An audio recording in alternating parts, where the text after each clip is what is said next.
Hey, welcome to another great edition of Mississippi Stories. I'm your host, Marshall Ramsey. I am editor at large at Mississippi Today. And of course, you can find our great coverage at MississippiToday.org. All right. So I'm excited about today's interview because it's kind of a carry on to an interview I did earlier in the week for my radio show for Mississippi Public Broadcasting. I had Jerry Mannery in on the show. And of course, we're going to find a lot out about Jerry because I tell you what, here's his biography. And after reading it, I feel like that maybe I'm lazy and I need to get to work and got some great things to go. But Jerry's right now he's president of faith-based communications, and uh, you've done that I guess since 2011. So wow, that seems like yesterday you formed that. You're also the pastor at We Are One United Methodist Church, and in your spare time, you're executive director. Of the Mississippi Mass Choir, which of course the legendary Mississippi Mass Choir. Sorry, I didn't give enough billing on that as well. But I mean, today, and the reason why I wanted to get you back on and talk to you some more, because when we talked to you on Monday, I feel like we just scratched the surface on your life itself. And you've lived a life obviously based on a very strong faith, but it's been one where you've been able to use your talent and been able to move the needle and move a lot of hearts as well. So, Jerry, thank you for joining us today.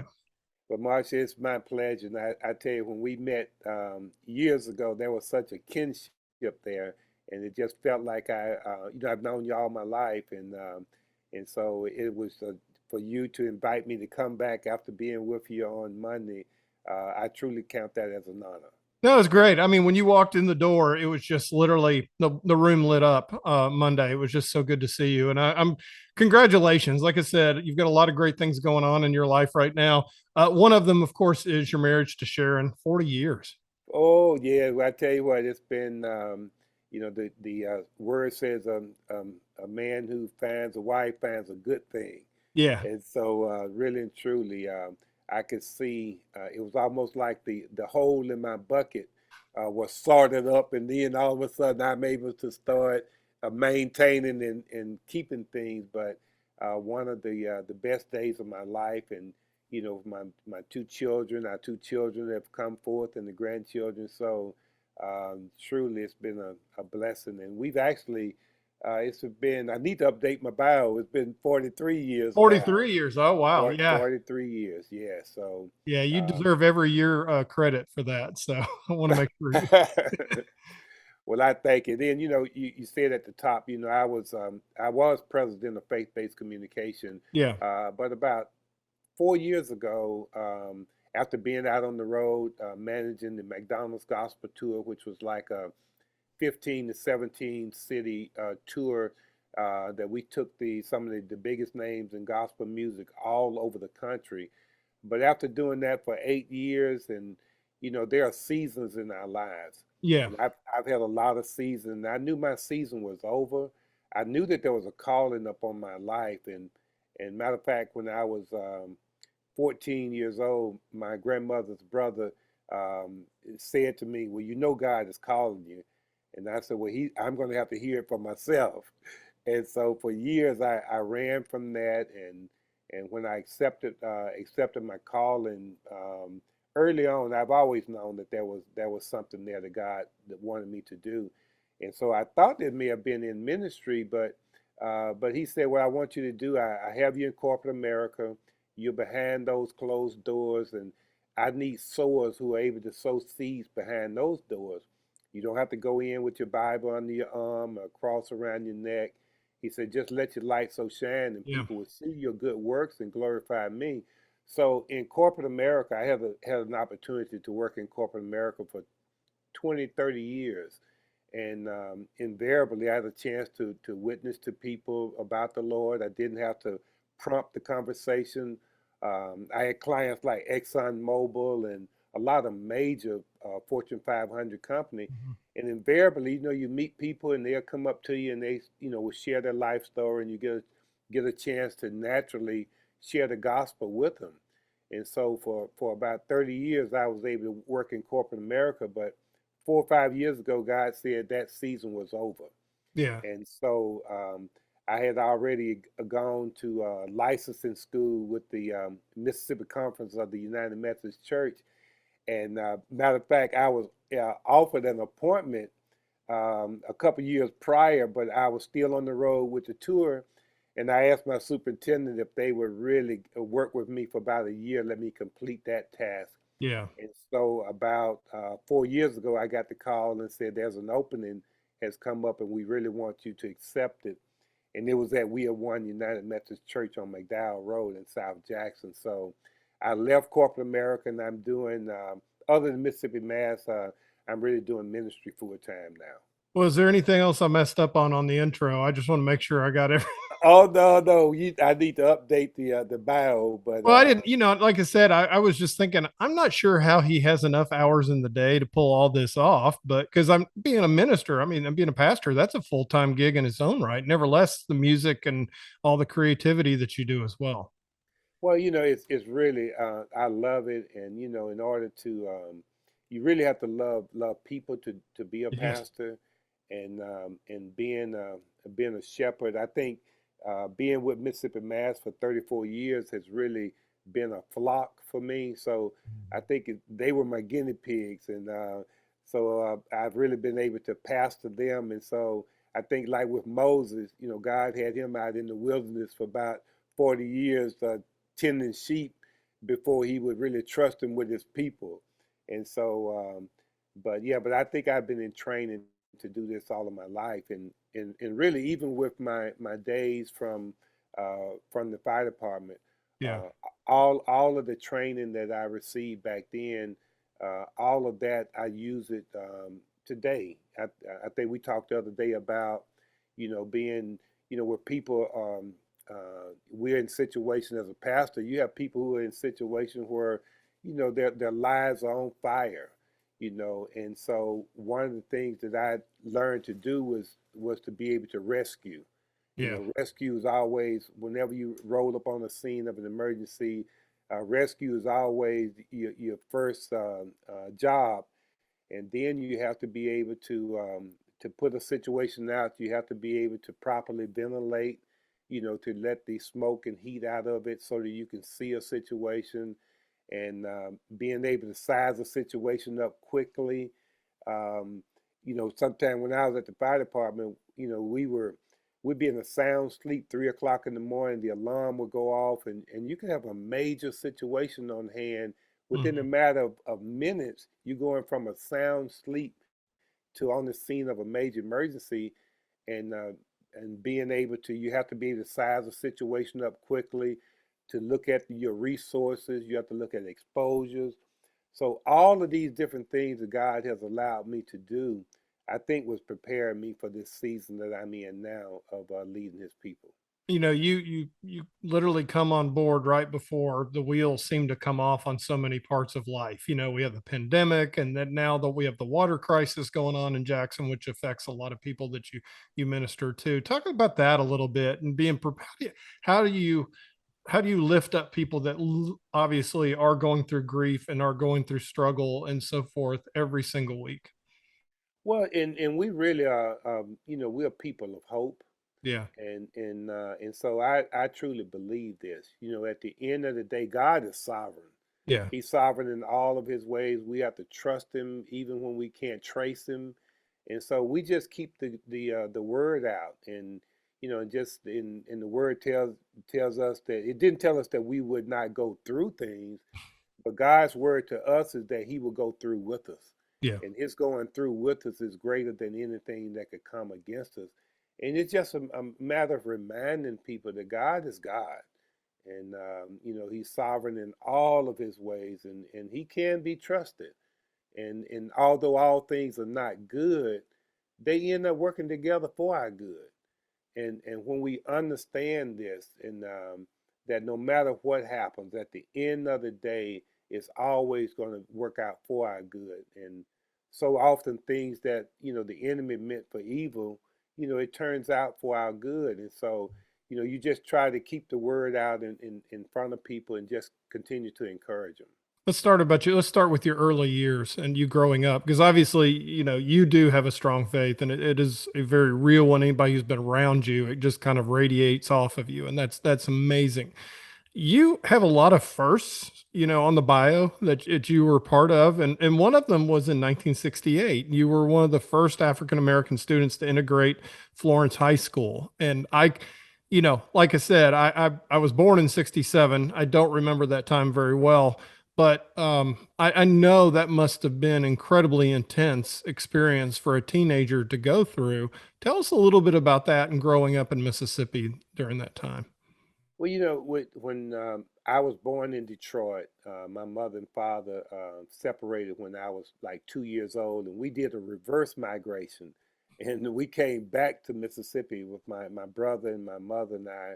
And so for like, I guess between the age of like 2 and 16, I lived with my grandparents Mm, and in Florence. And one of the best things that could happen to me, I just mentioned a moment ago about how things work together for your good, although they're not good. yeah, I thought about it. I said, had my parents not separated, I'm not saying it's a good thing that yeah, they separated, but had they stayed together, I would have probably been raised in Detroit.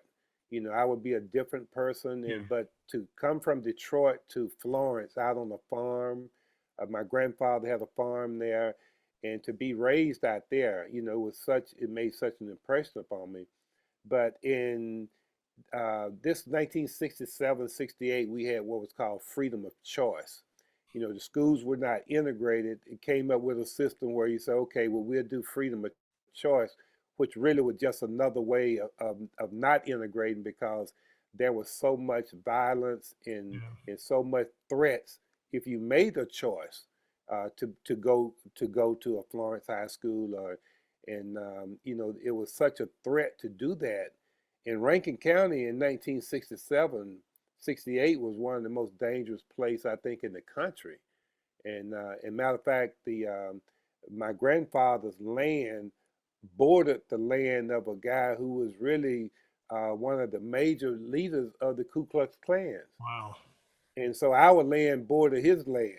And so, but growing up in that time, and my uncle, who was actually over the NAACP out in Rankin County at the time, when freedom of choice came along, he said someone's going to have to break the ice.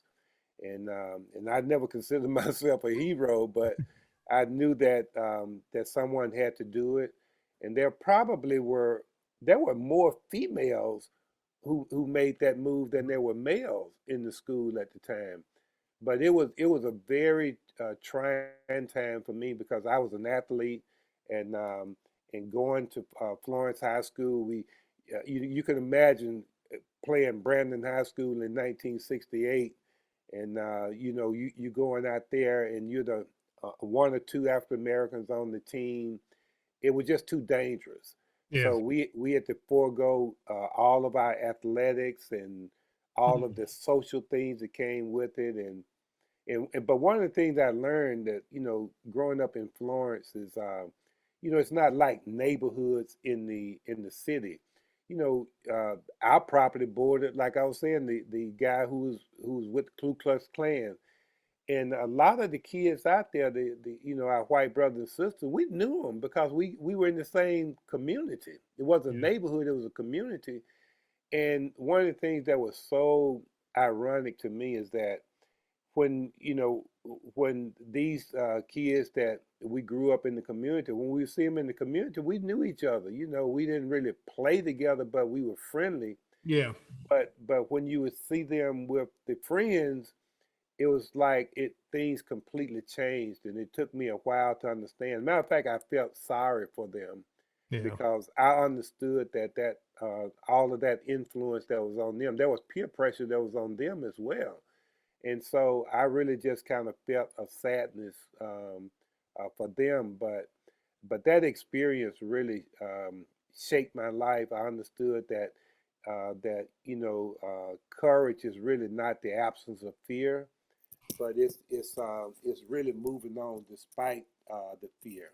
And I learned a lot about myself just from that experience at Florence High School. Yeah, that'd be amazing. Now, I saw on the bio that you were also an alumni, a National Alumni of the Year at Lanier High School too. So, Yes. what's going on there? Well, after I attended Florence High School for 1 year Yeah. in 1968, Hmm. and it was just like, I had to give up so much to go. Yeah. I was in the band. I played trombone in high school, so I couldn't participate in anything. So after that 1 year there, I reconnect. I said reconnected with my mother. My mother was always in my life, but she lived in Jackson, and I was raised by her parents in Florence. So we reconnected in 1968. I moved to Jackson to live with her, and so I attended Lanier High School. My last 2 years was at Lanier, and in my senior year at Lanier was the year that the schools were integrated. And so in the middle of the school year of my senior year, all the schools were broken up in Jackson. Yeah. Classmates went to Murrah, Callaway, Central, Wingfield. And so my class was completely split. And matter of fact, even it's hard to have a class reunion because a lot of the students that you graduated with, they came in from other parts of the city, and so it was a total disruption. Yeah. Um, but And that's but tough that on a teenager. That really is. I mean, because I think about that as like, I don't even want to move because I don't want to mess with my kids going to a particular school. So I can only imagine when it's forced from something you have no control over. No control. And from the first to the ninth grade, I was at McLaurin High School. Yeah. 10th grade, I was at Florence. In 11th grade, I was at Lanier.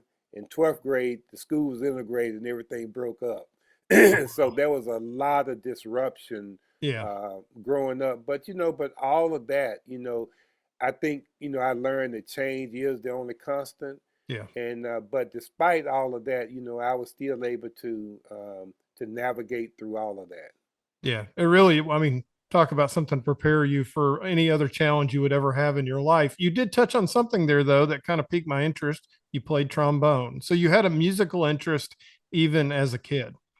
Oh yes, and matter of fact, back in the day, when we used to have the sleeves inside the LPs, and one of the things that and they would have the lyrics in it, Mhm. and I would always want to know who wrote the song, Yeah. and would want to read the lyrics, and because I was a big, oh Lord, I was a big Bob Dylan fan, man, just one of my favorite writers, and when I tell people that I was also a Jimi Hendrix fan, Hmm. and one of my favorite albums by Hendrix was "The Cry of Love," and this was his acoustic album, and he had the song on there called "Belly Button Window," and the lyrics were just saying it was this child that was saying that was waiting to come into the world, Hmm. and the child was saying, "I'm up here in this womb, and I'm looking all around. I'm looking out of this belly button window, and I don't see nothing but a whole lot of frowns. Oh, You know, wow. what seemed to be the fuss out there." And it was like this child was talking like the parents didn't want the child to come into the world. And the child was just looking out of this belly button window, and it was the perspective of a child in the womb.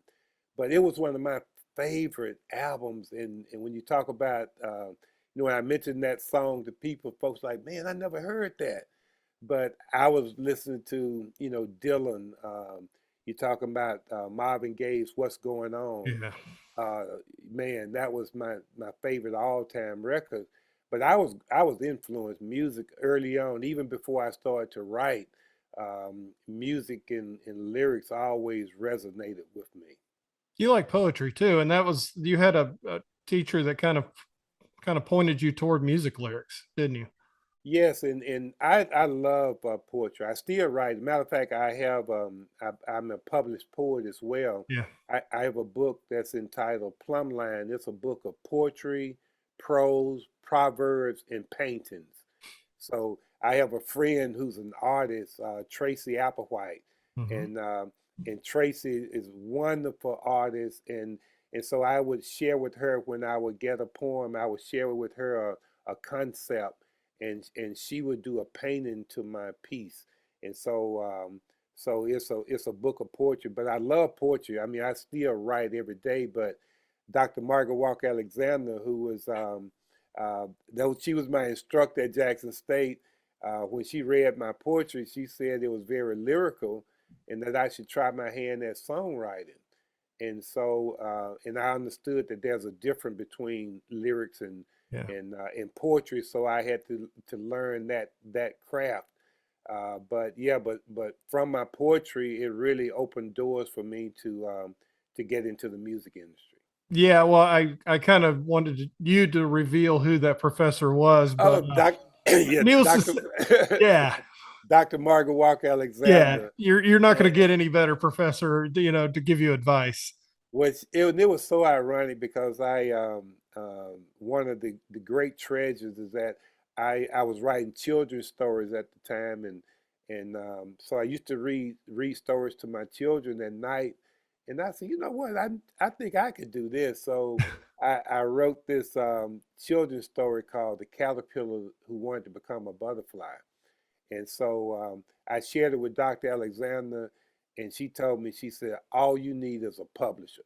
She Oh said, wow, you don't even have to do it in a rewrite. You just need a publisher. And it was so inspiring. You can yeah, imagine a young guy trying to break in, and to have Dr. Margaret Walker Alexander yeah, as a mentor. Man, you talking about favor. That's just favor of God. yeah. That kind of encouragement will light a pilot light in your heart that keeps you going through some really tough times. Oh yeah, it was validation, Yeah, because when you're out there and just trying to find your way, but it was a guiding light, to get that yeah, validation from her. I knew that I was on to something, and she was one of the first people that told me that the major part of writing is rewriting.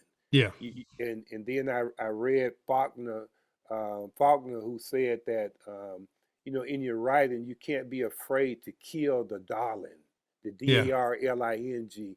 There's some things that you may love in a song or in a writing, and but it might not fit that particular piece, and you can't be afraid to move it out of it. So I learned from like the Faulkners and Dr. Alexander and others that you know how to construct a piece, and it is I mean, there's a craft to it, yeah.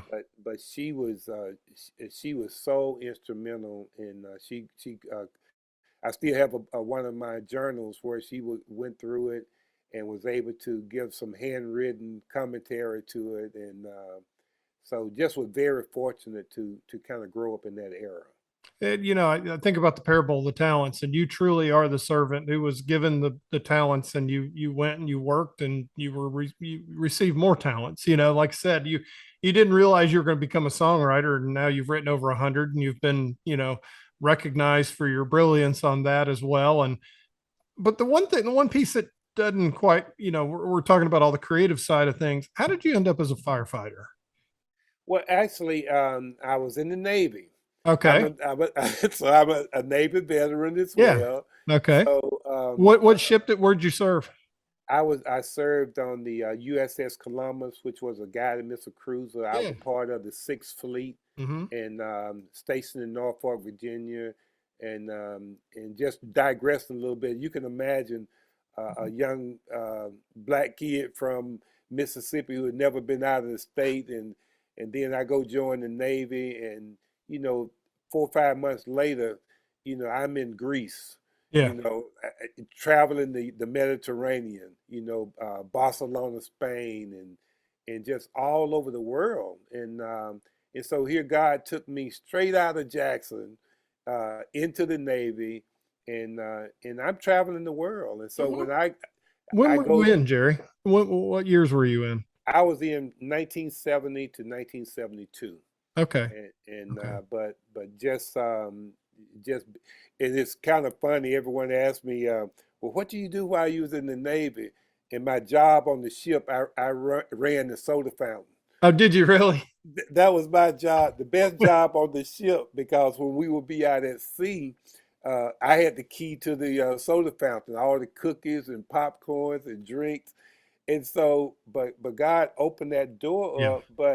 But I came home in 1972, and matter of fact, came home like on a Friday, and I went up to the VA that Monday to apply for my educational benefits, and my brother said, "You ought to apply for a job."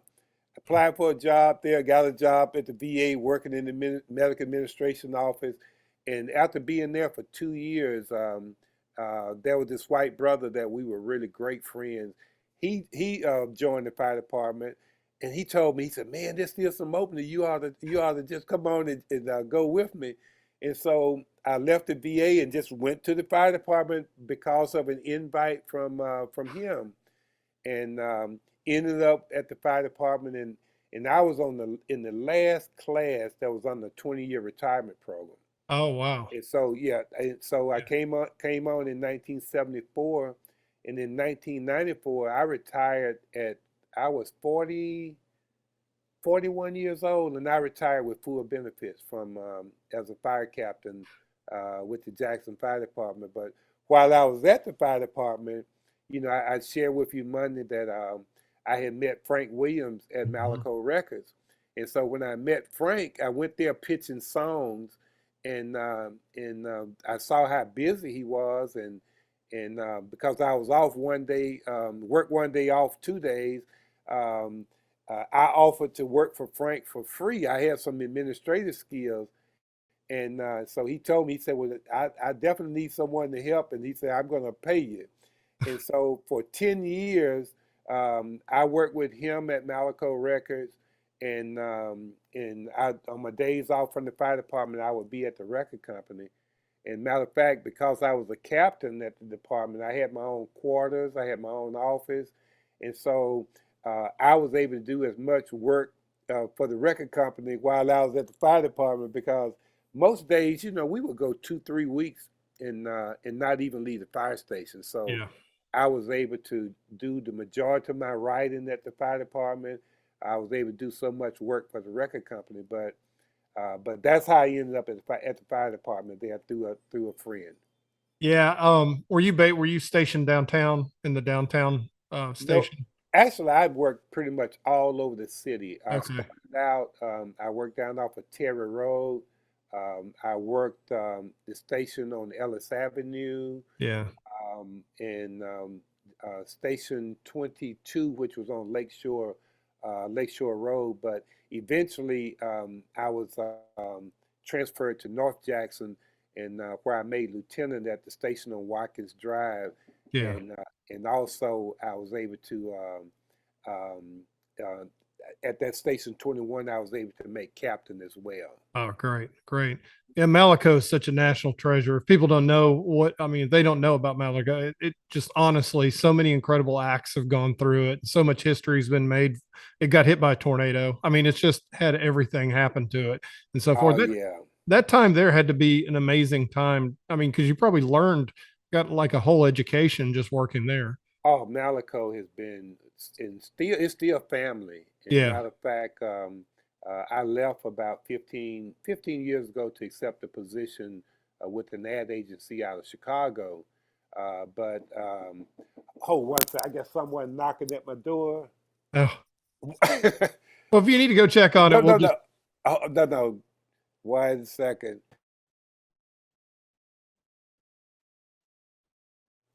Yes. So I'm just gonna let them knock. And once.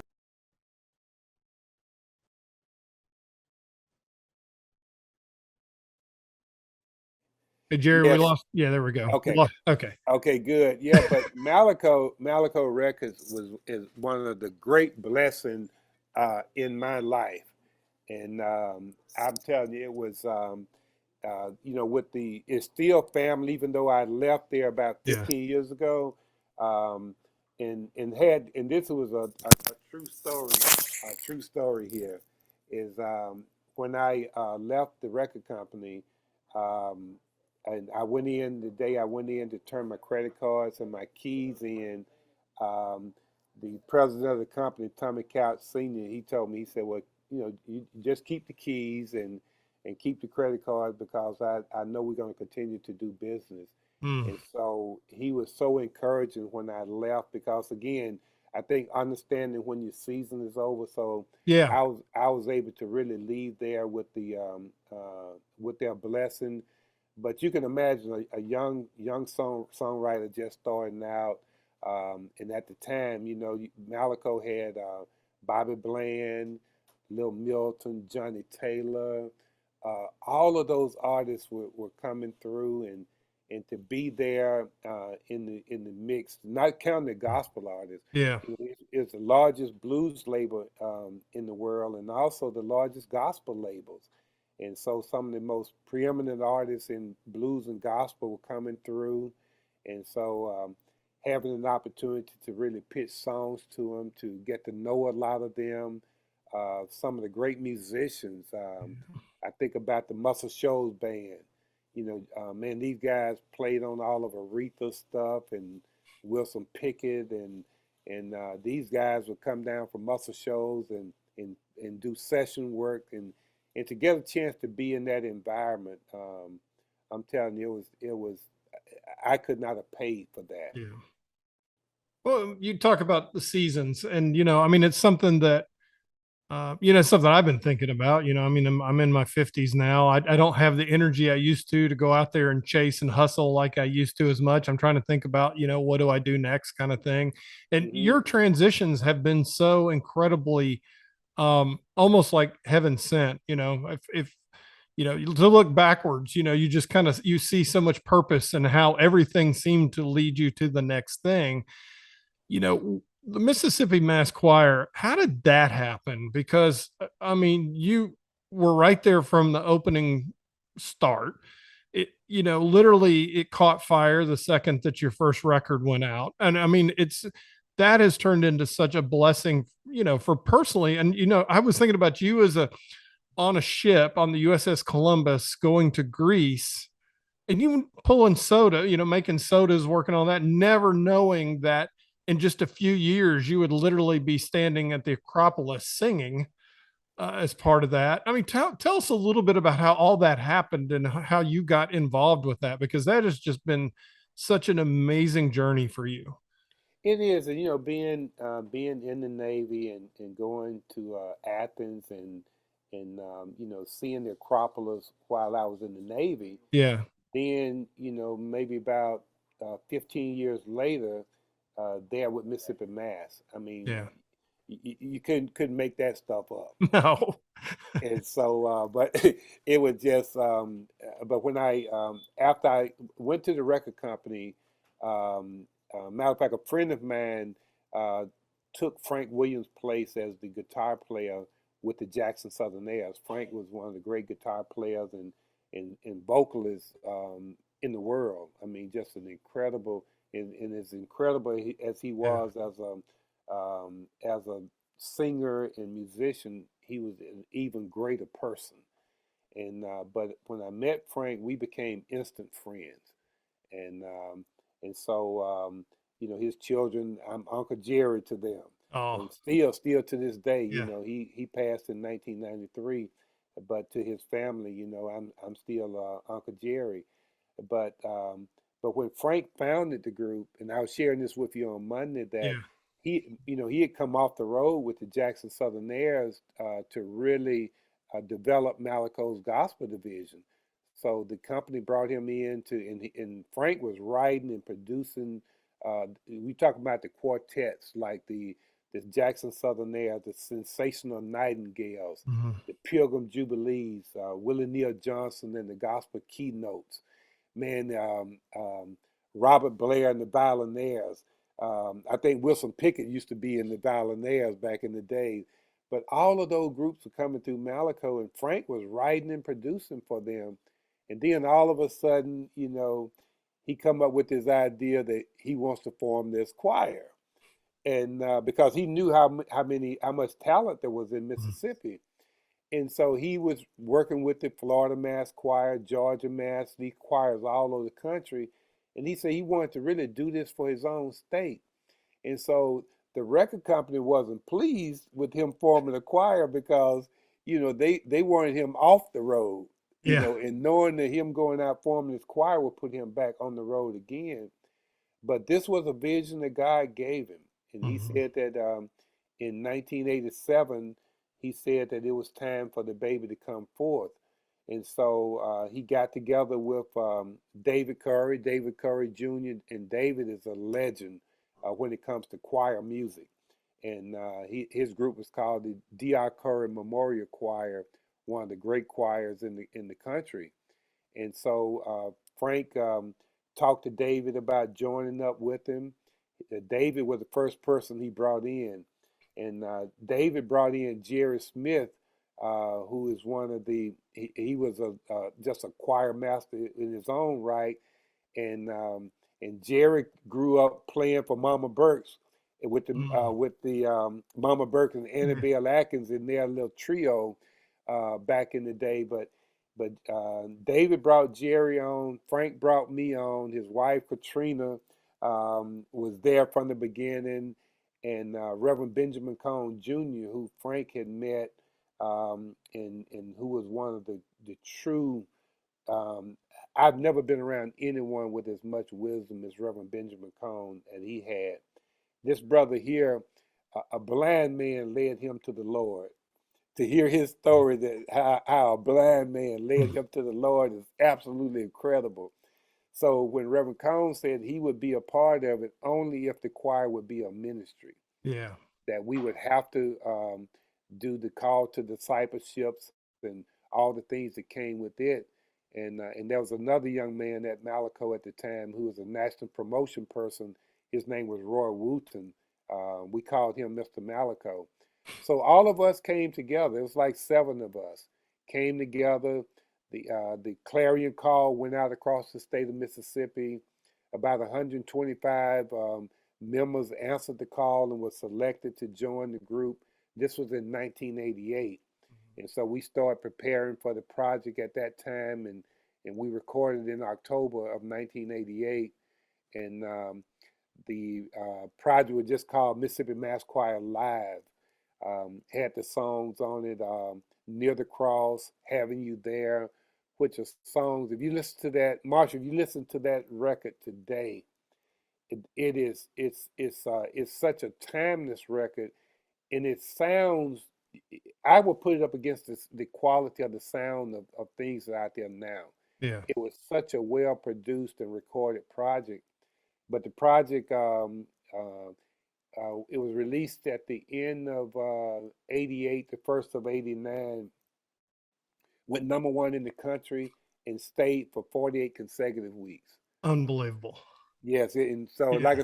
yeah, I think we're still trying to catch up with that project, but we really and truly did had no idea as to what was going to come forth from this. That's why we named our second project "God Gets the Glory," Yeah. because the success of the first project, we recognized that it truly was of God and not of us. Yeah, I mean, what you hit big so quickly. I mean, it was just on fire, and it wasn't just a big flash in the pan type deal. It was a constant thing. People were going to want you on the road, and suddenly you realize, oh, we got to get on the road. So, and the choir obviously wasn't as big then as it is now, but you still had a lot of moving pieces you had to get together and get on a bus and go do the touring. And how often did you tour early on, and how hard was that to go from just that project to saying, okay, no, we're gonna be on the road to spread the word? Yeah, we were early on. I'm telling you, we were probably doing, I would say, 2 or 3 weekends. Every month we were out Really? on the road. Yeah. And one of the advantage of having a 150 voice choir is that we rotated. Okay. And your principal people went every time, and we were blessed that we had maybe 4 or 5 lead singers, and this is what they did for a living. Yeah. And one of the things about Mississippi Mass is that we got the big fish from every pond, Yeah. because there was no really there was not a lot of opening for them to really expose their gifts. And Mhm. so, but when they came with to like Lillian Lilly is from Brookhaven.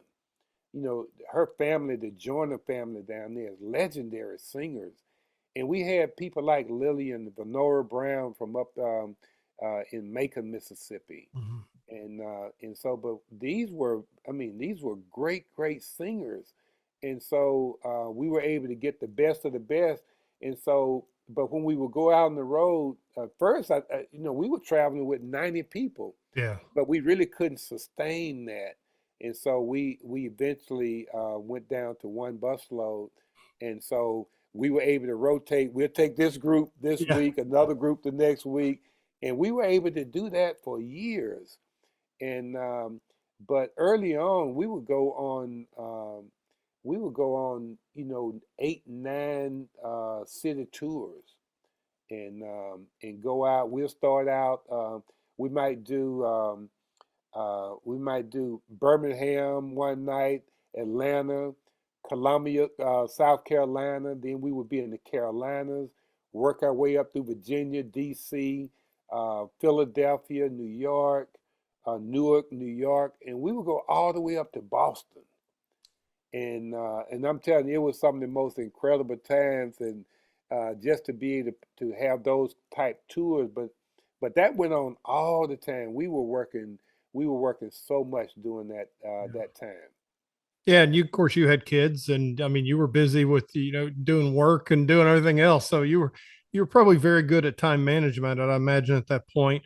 And you told the story on Monday, and I think it was one that really struck me, was when you got a chance to go play at the Apollo, and which is, I mean, I would think that would be, when it comes to bucket lists, that would be pretty darn high up on the bucket list, to get to go play at the Apollo Theater. Just such a iconic, historic. I mean, every way you want to describe it. And you go, and this, what happens to you just really should teach everybody on the importance of being humble, and just, because you're there to obviously to sing and to make a difference. But if your ego had gotten in the way, it could have been a bad experience. It really could have been, and this was we were nominated probably. I would say we probably had about 8 or 9 nominations that year. And so Don Jackson, who is the founding producer Mhm. of Central, he's with Central City Production, Yeah. and they are the one that produces the Stellar Awards. And so Don asked us if we would be willing to accompany or back up about 4 other artists, and pretty much if you're the number one artist in the country, and folks want you to back up other folks, most people probably would not. Yeah. But we saw it, we knew a lot of these artists as well, and so it was nothing for us to say, hey, we'll back them up. Yeah. And so but all of the artists, these were smaller groups which are easy to manage. They had the individual dressing rooms. There was no dressing room for us. We had to really change in the public restrooms. And you're talking about the guys changed in the men's room, and the ladies changed in the latest restroom, and the floors were damp, and but we made it work. We had some to stand there to make sure no one from the public came in while they were changing, and but we were able to we did that, and it endeared us to Don Jackson, so much so until years later, when we were honored with the Lifetime Achievement Award from the Stellars. Mhm. Um, Don Jackson wanted to know who do we want to present the award to us, because everyone could pretty much select who they wanted, and so we said we want you to present it, and which was so unusual because he always tried to always tried to be impartial, Yeah. and but we told him it would mean so much for us to do it, and he did. He and he said when he presented, he said this has never happened before, and for him to present an award to one of the artists, and then eventually, with the Stellar Award itself, they changed the design of the award, and the names of about 20 different artists is engraved on the award now, and it's given to everyone. You're talking about from Thomas Dorsey, Yeah. who's considered one of the founders, the father of gospel music, and James Cleveland. the Caravan, who had Albertina Walker, Shirley Caesar, Dorothy Norwood, Inez Andrews, all of these iconic gospel artists, um, the Dixie Hummingbirds, and all of these Andre Crouch and the Hawkins, and our name is engraved on the award that everyone receives. When they carry a Stella home, our name is on that award. So, and I don't know if you can get any larger than that, than having your name Yeah. on the preeminent award in gospel music. You have been such wonderful ambassadors to the state of Mississippi, and you've made the state proud. You've made all of us proud. It's just incredible the success that you've had, but also the impact that you've had, the lives that you've changed from, like you said, singing in the middle of Athens, Greece, or singing in a Cracker Barrel. I mean, it's wonderful. The stories on that. Your last album was nearly a decade ago, and you're about to remedy that. And tell us a little bit about that, because this is exciting. You're about to come out with a new album. Yes, well, we were preparing in the midst of preparing for the new release when the pandemic hit. Right. We were like 4 songs in. We had rehearsed about 4 or 5 songs. It was like God says, "I'm going to drop the mic." Yeah. Yeah, I On your want to go. head. Yeah, boom. Yeah. So he dropped the mic, and everyone around the world heard it. Yeah. And so, I mean, shut everything down. And so, we couldn't get together. Even in our churches, Yeah. Singing everything was is like going. one of the quickest ways to spread the virus, believe it or Oh not. yeah, yes. Yeah. And so we couldn't get together. We couldn't meet. And so for 3 years, and normally we would record every 3 years, every 2.5 to 3 years, Yeah. because music never was our livelihood. Right. This was truly ministry, and in Mississippi Mass was probably the only choir that paid all of its members. Everyone who goes on the road with us get paid, and Wow. we Yeah. never wanted. And so it wasn't like you had a handful of people who got the lion's share of everything. Yeah. We everyone who go out, it was no, our choir members don't have to pay for hotel rooms, for Oh, food, transportation, and then we compensate them. So you can imagine trying to split a date between 40 people, and so it wasn't a livelihood. yeah. So we recorded, most artists record every year because they work off of their current hit, they work off their current record. Yeah. And so, but that never was the case with us. So we recorded every 2 or 3 years. But when the pandemic hit, we were about 5 years overdue or more then. And so, and then we found ourselves 10 years down the road, and hadn't recorded. And so when we saw this window of opportunity, after the pandemic eased up, we Hmm. saw this window of opportunity, so we went for it. And so, but we are so excited. We've been together 34 years. We're celebrating 34 years this month.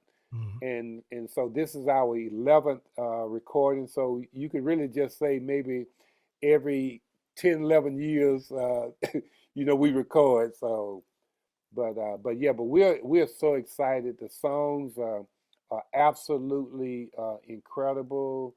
Um, we have one of our producers, and I know I got my math mixed up a minute ago. I said 11 albums in 33 years, so about Yeah. every 3 years. But we have some of the best. Our lead producer, Stan Jones, happened to have the #1 song in the country on the Billboard gospel chart. Marvin Sapp, who's a very iconic gospel artist, Stan has the current single on his record. And so Stan he probably has written, he has maybe 3, 4 songs on the new project. Oh, wow. Yeah, David Curry has 2 or 3 songs. I have 2 or 3 songs on the project, and we have a couple of other renowned gospel writers, songwriters, who's contributed as well. So I'm so excited about the project. How do you go about picking songs for it? We actually have a team, Mm. We got maybe, I guess we received maybe 70 songs for Wow. the project. And so as a team, we would sit down and we would put all of them on in a folder. Hmm. And so we would sit down and we would go through all of the songs. You know, and the Bible said where there's a multitude of counsel, there's safety. Yeah. And so, you know, between the 7 people or so, we would grade the songs out. And then there may be a song that may not have graded out as well, but if someone really felt that we need to go back and do a re-listen to, we would do that. But we would go and narrow those down to 12 songs. Mm. And then and once we've narrowed it down to 12, and if something comes in after the fact, it has to be head and shoulders above what we already have. Yeah. But that did happen. I had 2 or 3 songs that was in the top 12 that got kicked out because better songs came in, Yeah. and with me, God said He's not a respecter of person, and with me, I'm not a respecter of songwriters. If your song is better than my song, we'll go with your song, but it has to be better than my song. And Well, we're not, it yeah, sounds like we're you did not. okay though. I mean, I mean, that to have as many as you have on there is pretty impressive. And I don't know about you. Sometimes if a drawing I do, an idea doesn't necessarily get approved by my editor or something like that. Sometimes I'll squirrel it away and repurpose it down the road. You never know. So, You're everything has its absolutely right. season. Yeah. You're absolutely right. It's kind of like, and with the 3 songs that did not make it, actually, a couple of them was replaced by songs that I wrote later. Oh, wow.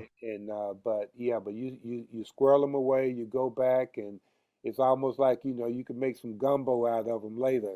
But I throw nothing away. I can tell you this, and I'm going to ask you this, and I notice our time, we're starting to get a little bit toward, I probably need to respect your time and let you go. But when I think of ideas, my best ideas are the ones, and I call them God moments, right? Where they just literally flash into my head, and I sit and just Yes. just trace what I see.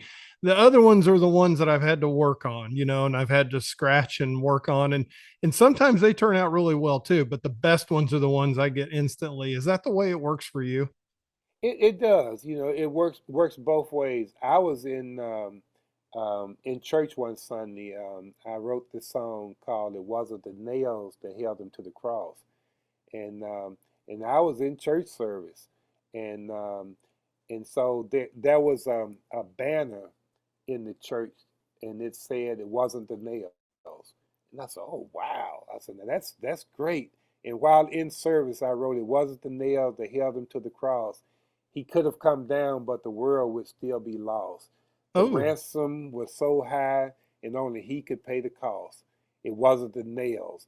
And it was talking about it was love that held Jesus yeah, up. It wasn't the nails that held him, but it was the love that he had, because God so loved the world, he gave his only begotten Son. No greater love has been given to anyone. And the Son gave his life. It wasn't taken by men. He yeah. had the power to lay it down. He had the power to take it up again. It wasn't the nails. And so I wrote that. It poured out of me there, right there in Yeah. service. Well, how do And you, I mean, seriously, did you go like and take a break and go jot everything down a little bit? Or, look, it's I because write on everything. I yeah, right there in the pew, yeah. um, and I got an offering envelope, and I just started Uh-huh. writing on it. But most of the time, I would keep something that I can write with, Yeah, and even by my bed at night, I keep a pad there. yeah. And but one of the things that I do once the inspiration comes, and I know you can attest to this, you have to respect it. Oh, yeah, you So do. if you just laying there saying, "Well, I'll remember it in the morning," it could be No, 2 or 3 o'clock in the morning. I have to get up, yeah, and that way it's respecting the muse and the inspiration. You're really giving it the respect, yeah. but even now, we were in the studio the other day. You said something. I wrote it down. I told you probably going to hear it again. Yeah.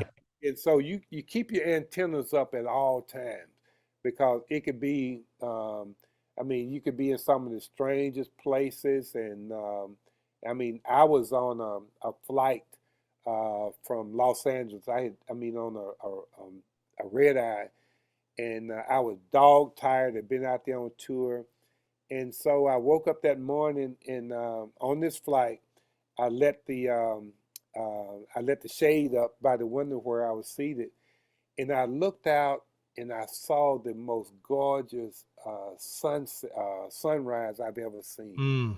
And the words came out of my mouth, "Oh my God." And oh my God, how wonderful you are. Oh my God, of you I am in awe of your beauty and your majesty. And it just talks about when I behold the beauty of all his creation. And from that sunset, that sunrise, this lyric came out. It just poured out of me, and I was dog tired. But I just had my pad with me, and so I sat there and I just wrote it. It just came out in the moment. Yeah, people always ask me, "Do you ever have writer's block?" Yeah, I mean that's normal. And then when I do, you work through it. You know, you might come up with some bad stuff, but you're at least coming up with something on that. I think the only thing that ever gets me is being tired. You know, because sometimes because then you focus on that. But what I said in the studio, and I think that this is probably the line. For me, it was an attitude thing. I had to learn to change my attitude a little bit. I used to think I've got to do this, and now it's I get to do this. I get to do this. I get, Yeah, and we'll that's what I change a wrote. one word. You know, I got to Yeah, get and one letter. You know, yeah, and that was so profound. I had to write that down, and because it truly is an honor. yeah, And when you're talking about, and that, I guess that's the difference between with gospel music, and when you realize that the words can really and truly yeah, change people's lives for eternity. And I've written a lot of secular pieces, and even with it, um, it has always been positive. yeah. Um, my very first song, even though I was working in the gospel division at Malaco, my very first songs were recorded by the R&B singer Johnny Taylor, and it was the single on his Grammy-nominated project called "In Control." And Mm, so I have a song called "Everything's Out in the Open." Tommy Tate, the legendary Tommy Tate, who was signed to Stax back in the day and was more known for his songwriting, but was one of the great vocalists out there. And matter of fact, a lot of the artists used to come into the studio, from Johnny to Bobby to all of them. Tommy would write and he would sing the demos, and the artists would come in, they were singing like Tommy was singing it, and to hear some of his demos were really records, yeah, and but he never really got the break that a lot of folks got, but to have a chance to be able to work with guys with guys like that was just incredible. yeah. I tell you what, we've run up against the clock. I know you've got things to do and so forth, but is there anything we didn't touch on? Do you want to touch on any of the recording on how people can get involved with that? Because this will come out before you actually do it. Yeah, so actually, if you want more information on the recording, you can just go to MississippiMassChoir.org. Yes. Mississippi Mass Choir spelled out. It has information on the event. Also, with all of our discography is there. All of our social media presence is there. We even have a merchandising store. So MississippiMassChoir.org, and you can learn more how to contact us, and we love to hear from our fans, and we've truly been blessed to have, across the state of Mississippi. Yeah. It's not and we really right now, we were a multicultural, multiracial choir, Hmm. multi-denominational.